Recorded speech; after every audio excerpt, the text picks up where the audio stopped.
My sister called me a beggar at her bank. 5 minutes later. She didn't laugh when I made a request for $4. 2 billion. My name is Olivia. I'm 42, and my own sister. A bank manager. Publicly humiliated me for trying to withdraw $150. Before I tell you how, I responded by initiating a $4.2 billion asset transfer that froze their entire system and got her fired on the spot. Do me a favor and let me know where you're watching from in the comments below. It's comforting to know I'm not alone. To understand why I didn't scream or make a scene in that bank, you have to understand my family. For them, I was always less the quiet one. The one who brought handmade birthday cards instead of expensive gifts. I still remember my 10th birthday. I'd spent a month painting a picture of a lighthouse for my parents. My little hand smudged with blue and gray paint. I was so proud. I handed it to them. My heart pounding. My father. Richard glanced at it for a second before turning to my sisters. Now, Vanessa, Cassandra, what did you two get us? They'd pulled their allowance to buy some crystal vase. My mother. Helen clapped her hands in delight. My painting was set aside on a side table. Forgotten. That was the moment I learned my place. I wasn't the smart one or the pretty one. Or the successful one. Vanessa was the golden child in the professional world. Climbing the corporate ladder with ruthless ambition. Cassandra was the social butterfly. Charming and manipulative. Always the center of attention. I was just Olivia. The placeholder. The family's quiet, convenient afterthought. This dynamic didn't change as we grew up. It solidified like concrete setting around my feet. Years later, at a family dinner, I tried to share some good news. I'd been volunteering at a local community garden. And we just secured a small grant to build a children's section. I was so excited. I opened my mouth to speak. But Vanessa cut me off laughing as she announced her latest promotion. The conversation immediately shifted to her new title. Her new bonus. My father beamed. My mother asked what kind of car she was going to buy. I just sat there. My small victory, dissolving into silence. It felt like I was invisible. The only person who ever truly saw me was my grandfather. He was a quiet man like me. But his eyes missed nothing before he passed. He left me a small, worn wooden box. Inside, there was an old-fashioned key and a note written in his elegant script for the youngest. Because she has the biggest heart. Use it when they forget who you are. He also made me the executor of a small family trust fund. Something meant to be a safety net for all of us. It wasn't a huge amount. But it was his legacy. Lately I noticed some things in the statements that didn't sit right. Small, odd withdrawals made by Cassandra. I'd made a mental note to look into it. A small knot of unease forming in my stomach. But I'd pushed it aside. You always want to believe the best of your family. Right. Even when they've given you every reason not to. The one good thing that came out of being invisible to my family was that it forced me to build a life entirely on my own terms. Far away from their judgment. I had my small, clean apartment. I had my books. And I had Mrs. Gabble. She lived 2 doors down. An 80-year-old widow with a laugh that could fill a room. And eyes that crinkled at the corners when she smiled. She was more of a mother to me than my own had ever been. She called me just to share a recipe. Or to tell me a funny story about her late husband. She saw me that cold Tuesday morning. Mrs. Gable had called, her voice thin and worried. Her heating was on the fritz. And the repairman wanted $150 and cash up front. She was on a fixed income and was short. Don't you worry about a thing. I told her. My voice full of a confidence I didn't feel. I'll go to the bank and get it for you right now. Which brought me here. Standing in the cold, sterile lobby of Crescent Bank. Waiting in line, like everyone else. And standing behind the manager's desk. Watching me with a smug little smile. Was my sister Vanessa. When it was my turn, I walked up to the teller before I could even speak. Vanessa glided over her heels. Clicking on the polished floor. Well? Look what the cat dragged in. She said. Her voice dripping with condescension. What can we do for you? Olivia, I kept my voice low. I just need to withdraw $150. She let out a short, sharp laugh. It was a performance. And the entire bank was her audience. $150,000. Is that all? She leaned in, her voice dropping to a stage whisper that everyone could hear. We don't really serve beggars here. Are you sure you even have that much in your account? The air was sucked out of my lungs. A hot flush crawled up my neck. I could feel the eyes of the other customers on me.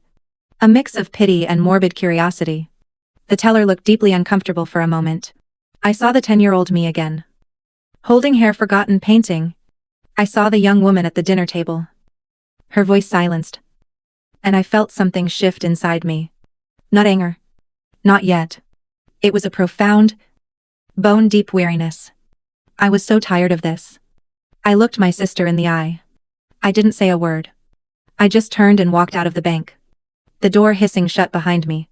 At that moment, I thought that was the worst of it. The humiliation. The shame. I was so wrong. The worst wasn't what she had done. It was what I was about to do. That night. My apartment felt smaller than usual. The silence was deafening. I made myself a cup of tea. My hands shaking slightly. I sat on my worn sofa. The one I'd bought from a thrift store. And I opened my laptop. It wasn't a fancy machine. But it was secure. Highly secure. With a few keystrokes.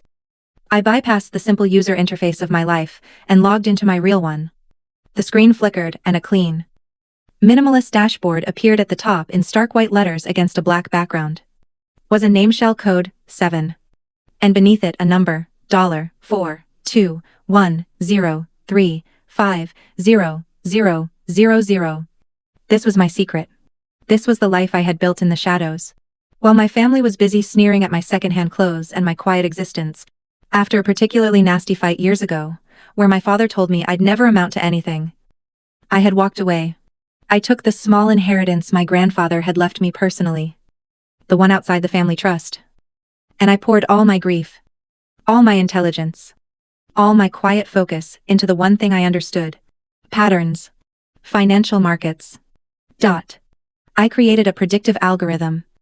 A piece of code so elegant and powerful, it felt like poetry. I called it Dove. After the morning doves that used to coo outside my window. And Dove wasn't a person. It was an entity. A ghost in the machine. And I was its architect. Shell Code 7 was the investment fund built on that ghost. And it had grown into a silent giant when no one knew I was behind it to the world. I was just Olivia. A woman living a simple life in Cincinnati. I let out a bitter laugh that echoed in the quiet room. The irony was suffocating. My own sister, who had just publicly shamed me for $150. It was a mid-level manager at a bank. Probably making a decent salary, she bragged about constantly. And I could buy her bank 10 times over and not even notice. I wasn't looking for revenge. I was just surviving. But as I sat there staring at the screen, I decided to run a quarterly review of my fund's new strategic partnerships. It was just a routine check. My main investments were handled by a massive top-tier global bank. I was scrolling through a list of their recent acquisitions, smaller companies they'd absorbed to expand their retail services. And then I saw a name that made my blood run cold. Crescent Bank.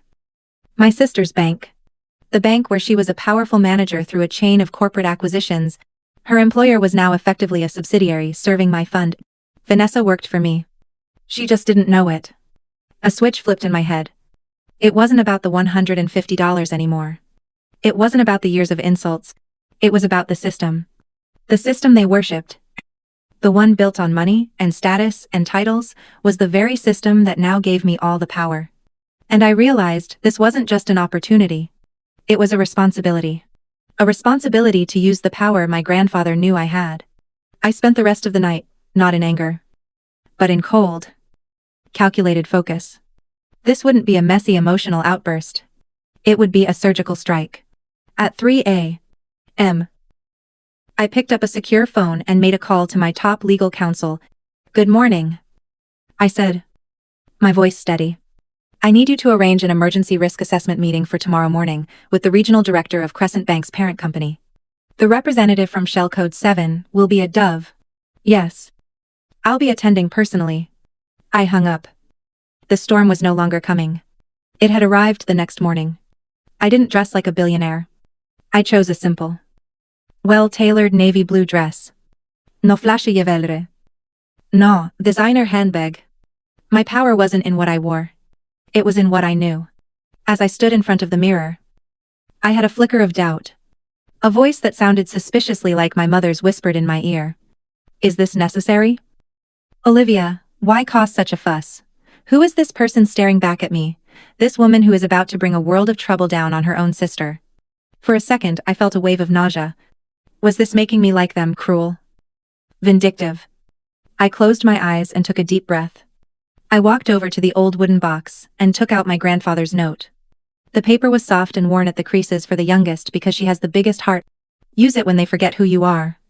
My heart? He didn't say to use my anger or my wealth or my intelligence. He said to use my heart. And my heart knew that true strength wasn't about letting people walk all over you. It was about having boundaries. It was about demanding respect. Not as a billionaire, but as a human being. This wasn't an act of revenge. It was an act of self-preservation. My resolve hardened not into anger, but into a calm, clear purpose. I put the note in my purse, a secret piece of armor, and walked out the door. When I walked into Crescent Bank for the second time in 24 hours, the atmosphere was completely different. A nervous-looking man in an expensive suit was waiting by the door. This was Mr. Chin, the regional director. He'd flown in from Chicago this morning. He rushed forward as I entered, his hand outstretched. Miss Dove. An absolute honor. I'm Marcus Chin. Thank you so much for coming. His eyes started around nervously. Vanessa was standing near her glass-walled office, a confused look on her face. She saw me and her expression curdled into a sneer. She started to walk over, probably to throw me out again. But then she saw Mr. Chin fawning over me, his face pale with anxiety. The sneer on her face froze, replaced by a look of utter bewilderment. Please. This way. Miss Dove. Mr. Chen said, gesturing toward Vanessa's office. We can speak in here. We walked into the office, the very same room from which she ruled her little kingdom. I sat down in the visitor's chair. Mr. Chen remained standing, wringing his hands.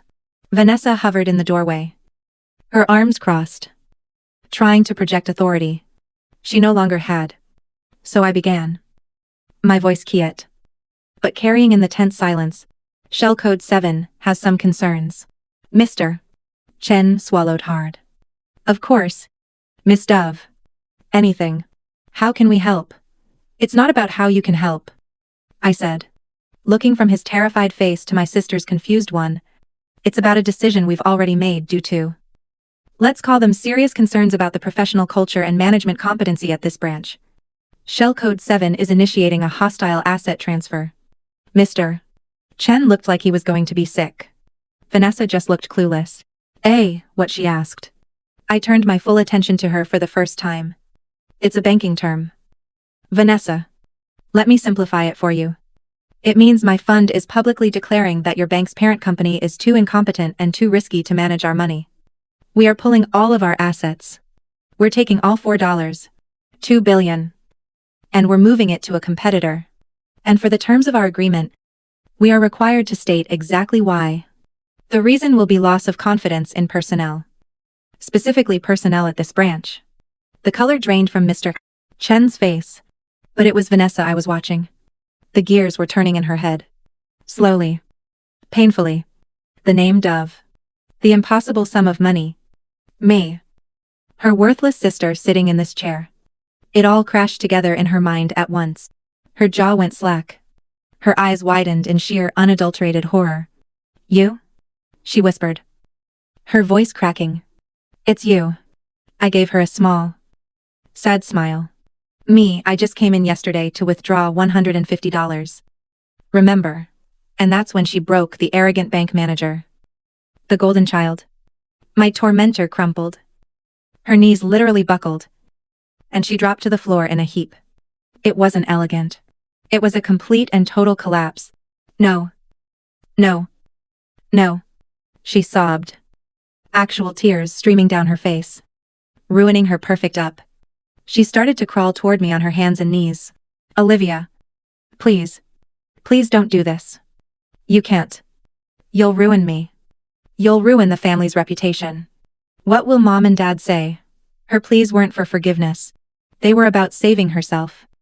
About her image. About what our parents would think. Even now, in her utter desperation, it was all about her. I didn't even have to say a word. Mr. Chen. His face, a mask of cold fury, pointed a trembling finger at the heap on the floor. That was my sister. You did this. You brought this disaster on us. Get out of my sight, you're fired. Security as two guards came in and gently but firmly lifted a hysterical Vanessa to her feet. I stood up. I looked at my sister. Her face blotchy and ravaged by tears. And I said quietly, so only she could hear. This was never about the money, Vanessa. It was about respect. Something you never learned how to give back. Then I turned to the petrified Mr. Chen. The asset transfer stands. I walked out of the bank, the door hissing shut behind me, leaving the wreckage of my sister's life in my wake. I didn't feel triumphant. I just felt quiet. The first tremor of a coming earthquake had just hit, and I knew the main shock was still to come. As I drove away, my phone started to buzz, and it didn't stop. A text from Cassandra. Oh my God, Liv. I heard something crazy happened with Vanessa. Are you okay? We should talk. A missed call from Gregory, Cassandra's sycophantic husband. Then another text. This time from my mother. Olivia. Please call me. We are all very worried. Worried. They weren't worried when Vanessa was grinding me into the dirt. They were worried now that the power dynamic had shifted. The sickeningly sweet tone. The sudden concern. It was so transparent, it was almost laughable. I let the phone buzz, ignoring them all. I needed a moment to breathe. But they were relentless. Finally, as I pulled into my driveway, the phone rang again. The screen read, Mom. I don't know why, but I answered it. Maybe some small part of me hoped for a different reaction. Olivia. Oh, thank God. Her voice was a torrent of panicked words. What have you done? Vanessa is a mess. Her career is over. How could you be so cruel, so vindictive? After all we've done for you, you do this to your own sister. You have to fix this. Think of the family. Think of the family. Not Olivia. Are you okay? Not? I can't believe she treated you like that. Not. I'm so sorry we let this happen. Just think of the family's reputation. The last bit of hope in me withered and died. The last thread of obligation snapped. My voice when I spoke was colder than I'd ever heard it. You're right, I said. We need to talk about the family. All of us. One last time. Yes, she said. Relieved. We'll come over. We'll sort this out. Sunday, I said, cutting her off. Dinner at my place? I'll text you the address. I hung up before she could reply. This couldn't be 1,000 small cuts. It had to be one clean break. A final reckoning. Sunday evening they arrived. My father. My mother. Cassandra and Gregory. They pulled up to the address I'd sent. And I watched from the window as they stared dumbfounded. It wasn't my small, anonymous apartment building. It was a house. A beautiful modern home nestled in a quiet, wooded neighborhood. Tasteful. Elegant. And clearly very expensive. Their faces were a mixture of shock and naked greed. I opened the door before they could ring the bell. Welcome, I said. They walked in, gaping at the high ceilings and the art on the walls. The family dinner I'd prepared wasn't fancy, but it was laid out on a long dining table.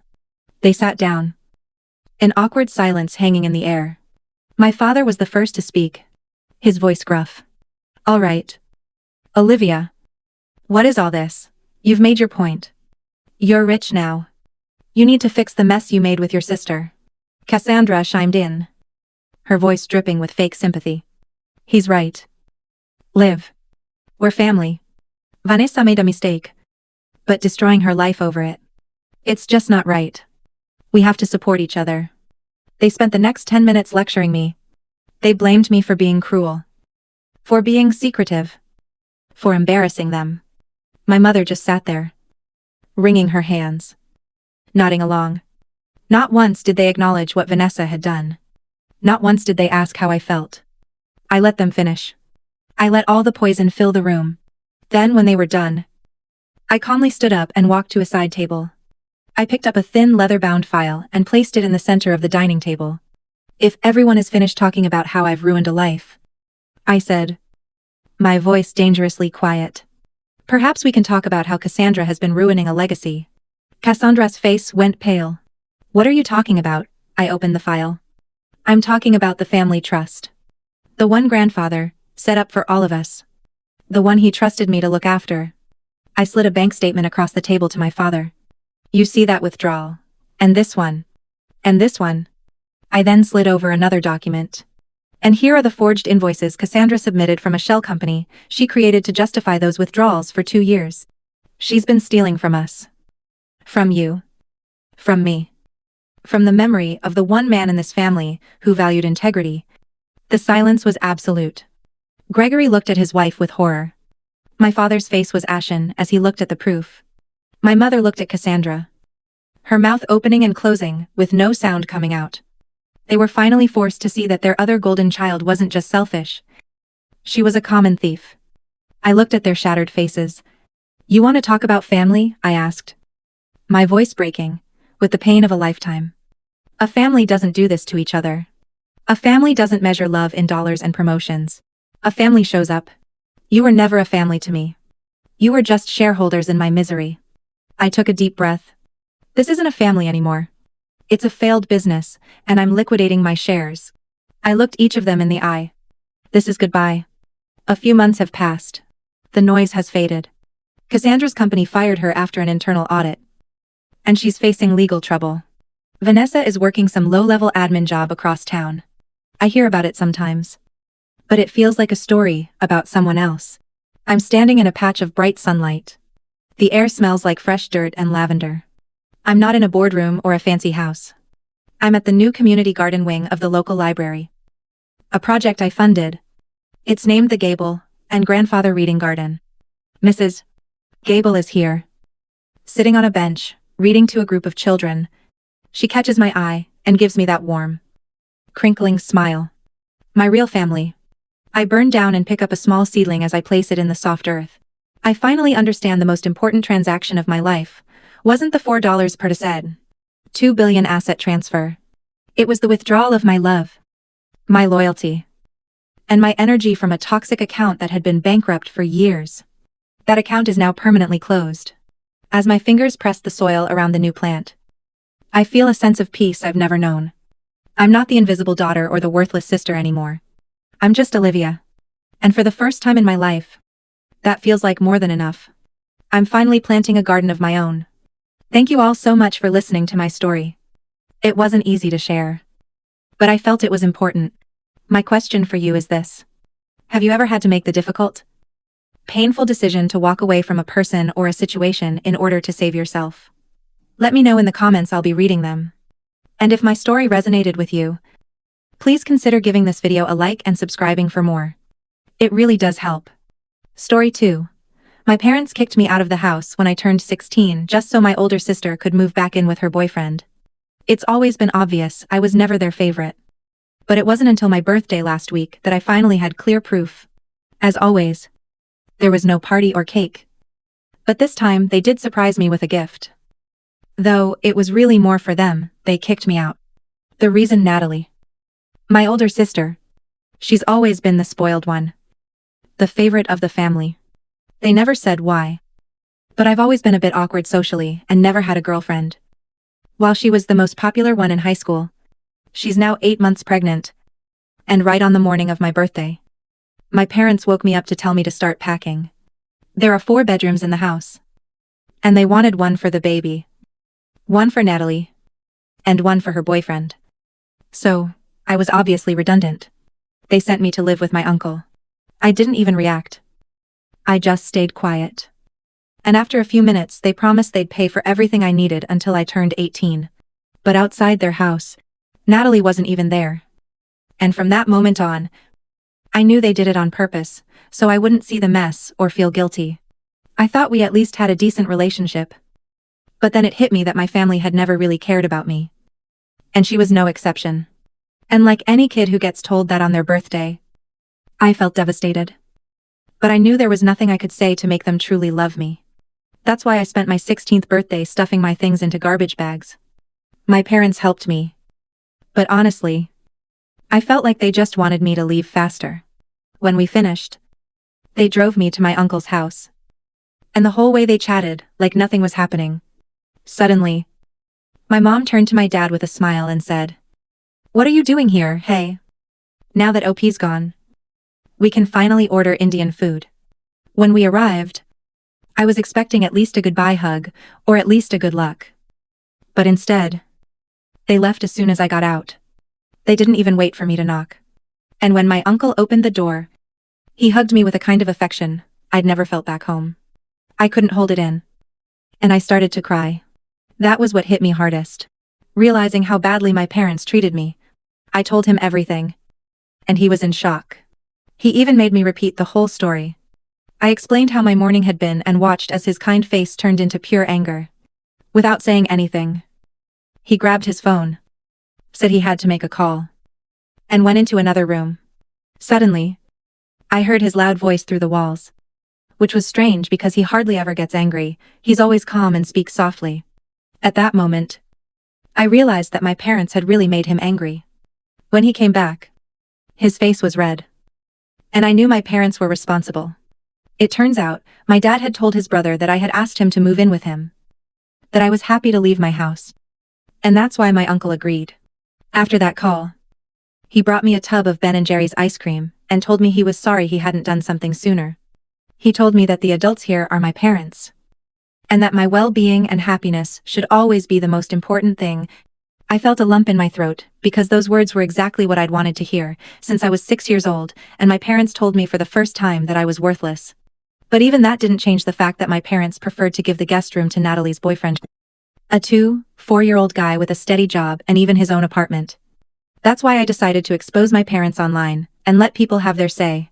I didn't know if my uncle would agree. So I waited until he went to sleep for a nap, and posted everything without giving it much thought.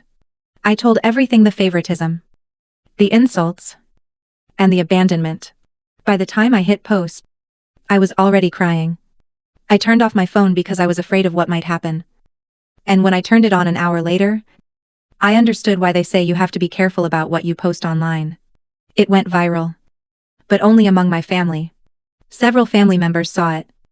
And my inbox filled with messages, including those from my parents and sister. On the other hand, some showed their support, and even offered help, which cheered me up a bit until I read my parents' messages, all filled with pure rage. They were furious and demanded I delete the post. My dad wrote me horrible things, including saying he wished I'd never been born, which hurt, but didn't surprise me. My mom's messages were just as ugly. But my sister's was different. She just asked to speak to me in person. I felt overwhelmed by so many replies and put my phone away again, ignoring them for several days. I did, however, block my parents because I didn't want to hear from them anymore. I knew the law required them to support me until I was 18. And after that, I had no reason to speak to them again. That's when my uncle woke up from his nap, came into the living room, and calmly asked me if I'd posted anything online. When I showed him everything, he was fine with what I'd done. And if my dad tried to contact him, he never told me. Because we carried on as if nothing had happened, reassuring me that I had his support. That was all I needed. For a week, I barely heard from my parents until I suddenly ran into them outside school. Furious. Since my friends knew everything, and they stood by me to protect me so I could decide whether or not to talk. But my parents wouldn't stop yelling. So I finally went up to them and told them straight away that I didn't want to have anything to do with them anymore. They ignored him and demanded that I go home with them immediately. I didn't understand why they were suddenly asking me to come back when they'd always made it clear they didn't care at all. Honestly, I felt it was all a desperate attempt to clean up their image in front of the family. So I stood my ground and didn't leave until they explained what was going on. I tried to understand why they'd suddenly changed their attitude so much. Their anger was evident. But more than anything, their urgency to get me back home. When they said they didn't want my friends to find out, I asked them to step back so we could talk privately. Once we were alone, my parents told me they needed me back because I wasn't answering their calls or texts. and that they had to fix things with me so they wouldn't lose the inheritance. It turns out, my post went viral with my family. And my grandparents found out about everything. My dad's parents, who are wealthy, warned him that if he continued behaving like this with me, he would lose his inheritance. They said that unless he and my mom pulled their weight, treated me well, and made sure I felt loved and cared for, their inheritance would be better given to my uncle. Because he was taking care of me without having to. Obviously. My dad couldn't risk losing that much money. And although my parents make a good living together, I would have wanted that inheritance too if I were in their shoes. But at least I'd have the common sense not to act like they were doing me a favor by taking me back. Because this wasn't about me. It was about their own interests. On top of that, they couldn't even hide the fact that they really wanted me back. So I told them I didn't care about their inheritance and left without listening to them again, ignoring their screams as I walked away. I got on the bus back to my uncle's house and told him everything that happened at school, which also upset him quite a bit. To prevent this from happening again, he immediately spoke to his lawyer to see about my custody. Legally, my parents still have rights over me, and that needs to change if I want to stay with my uncle permanently. I also called my grandparents to thank them for taking action for me. But I explained that I really didn't want to return to my parents because after just a few days with my uncle, I finally felt free. Living with my parents was stifling. And although I always hoped things would get better, they never did. My grandparents live in another state, and we rarely see each other. But at family gatherings and parties, my parents were wonderful. So they never saw how things were at home. It wasn't that they were directly cruel, but rather it was the typical indifference and rejection. Everything looked normal on the outside. But anyone who spent a few days there would realize they completely ignored me while giving all their attention to my sister. After she got pregnant, everything got worse. And I became invisible. I told my grandparents all this. And they told me that if I wanted to live with my uncle, they would make sure I did. If my parents waived their rights, my grandparents would make sure I didn't lack anything. After that call, I felt more encouraged, because things finally seemed to be looking up. But that feeling didn't last long because hours later I received an email from my dad. It wasn't a hateful message, but it was quite manipulative and deceptive. He said I should never have posted anything because my grandparents would find out from my uncle anyway. Now, in addition to my grandparents' anger, they had to deal with the disapproval of other family members and social isolation, which he said wasn't fair. He said several colleagues at work saw what I posted because it appeared on their social media, and it already got him into trouble at work. According to him, I caused unnecessary drama in their lives because of me. So, I'm the bad guy for saying I was kicked out of the house on my 16th birthday to give my room to my pregnant sister's baby. Update 1. Before I tell you how everything went, thank you so much to those who took the time to comment. Your words of support have truly helped me a lot right now. As for why I didn't leave sooner and wait to be kicked out, especially if my grandparents and uncle were willing to help, they never treated me cruelly. As I'd already said, there were no blows or insults, it was pure indifference. As if I didn't matter. That's certainly abuse. But I deluded myself into thinking that as long as I wasn't physically hurt, I was fine. I had a roof over my head and food. So, I didn't even feel I had the right to want anything more. I'd gotten so used to being abandoned that it didn't even seem strange to me anymore. On why I never asked my family for help. The truth is, I didn't want to blame anyone for the problem. And I was always afraid that if they said no, my parents would find out, and everything would get worse. Because they're obsessed with what other people think. That's why I always held back and kept everything to myself. My uncle never offered to take me because he didn't want to offend my parents. And he wasn't sure I wanted to live with him either. So even though everything has happened up until now, I feel like it was for the best this way in the end. It took a while. But hey, better late than never. Right now, my uncle is already talking with his lawyer about custody. Which is going to be a show, because now there's money involved. But even if we go to court, my uncle and grandparents have already committed to supporting me in every way. My uncle has been really saddened since I arrived. Because now he's realized how bad things were at my house. And he's deeply remorseful for not having done anything sooner. Thinking it wasn't his place to interfere. But hey, at least the whole family knows how things stand now. And I feel more at ease about my future. I'm not saying anything about my sister Natalie. As I mentioned, she texted me to meet in person. But I didn't reply, because I didn't even know what to say. She never treated me directly badly, she was just as cold as my parents. She was always reserved. But when we did talk, she was kind. I thought it was her idea to run away, to give my room to her boyfriend and his baby. So I felt like she was finally showing who she really was by hurting me. So I didn't even reply. Our relationship was always awkward and distant. But even then, I preferred dealing with her than my parents. Because at least she was decent when we talked. It wasn't her fault. My parents always put her above me. 3 days ago, when she texted me again to ask me to come see her, I decided to call her to ask her straight out why she wanted to see me. I didn't want to go back to my parents' house. I assumed she'd be there. But to my surprise, she told me she was at her boyfriend's apartment. Since she wasn't feeling well because of the pregnancy, she asked me to visit her, so we could talk about everything that was happening in the family. She told me she had several important things to tell me in person. Out of pure curiosity, I agreed. When I arrived, the first thing she did was apologize for never standing up for me.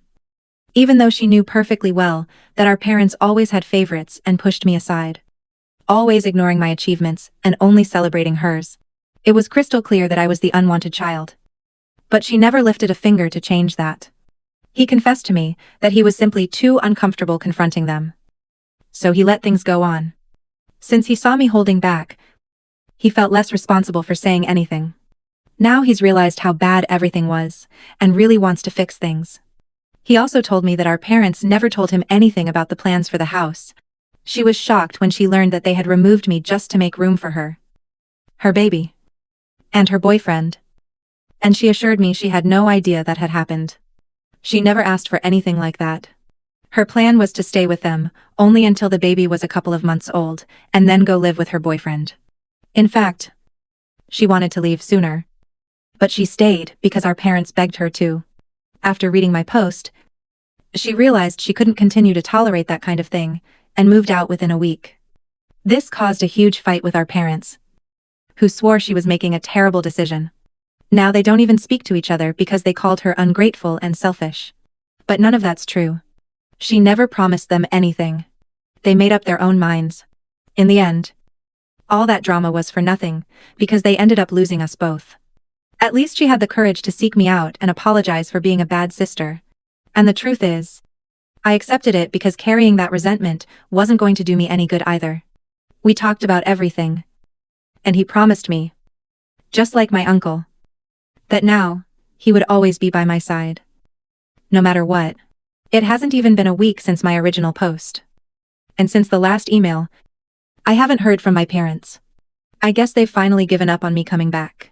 I'm almost certain my grandparents had a hand in it, because they called me midweek to let me know that my parents wouldn't be picking me up from school or sending any more emails. I hadn't even told them about my dad's email. So there must have been some discussion between them on their own. I don't know how much they talked, but it seems my parents have already accepted that they lost. Update 2. It's only been 3 days since I last wrote. And today, my uncle informed us that my parents have agreed to give up their parental rights. The paperwork is almost ready. And he'll officially have custody of me. I'm feeling a jumble of emotions. On one hand, I'm incredibly excited to finally have a home where I don't feel rejected or invisible. But I also have a strange feeling of emptiness and sadness about certain things. It feels unreal that this is happening. But I know it's the best thing for me, and exactly what I needed. Update 3. Hello everyone. It's been a couple of weeks since my uncle officially became my legal guardian. Which is a huge accomplishment for me. I also learned that my parents only agreed to release custody because when I told my grandparents I wasn't going back to that house, they gave my parents an ultimatum: either they would lose all of my inheritance or receive only half of what they were going to receive. But they would release my custody and promise not to look for me without my permission. Guess which one they chose, ha ha ha. I'm not surprised at all. And I honestly don't care, because it just confirms that I escaped something very toxic. I'm so glad they finally left. I'm still in touch with my sister. My parents are desperate to make amends with her before the baby comes. But she needs time, and has already told them to leave her alone. At this point, I honestly can't help but laugh at the mess they've made of the family. But hey, I'm happy living with my uncle. And that's all that matters to me now. Yeah,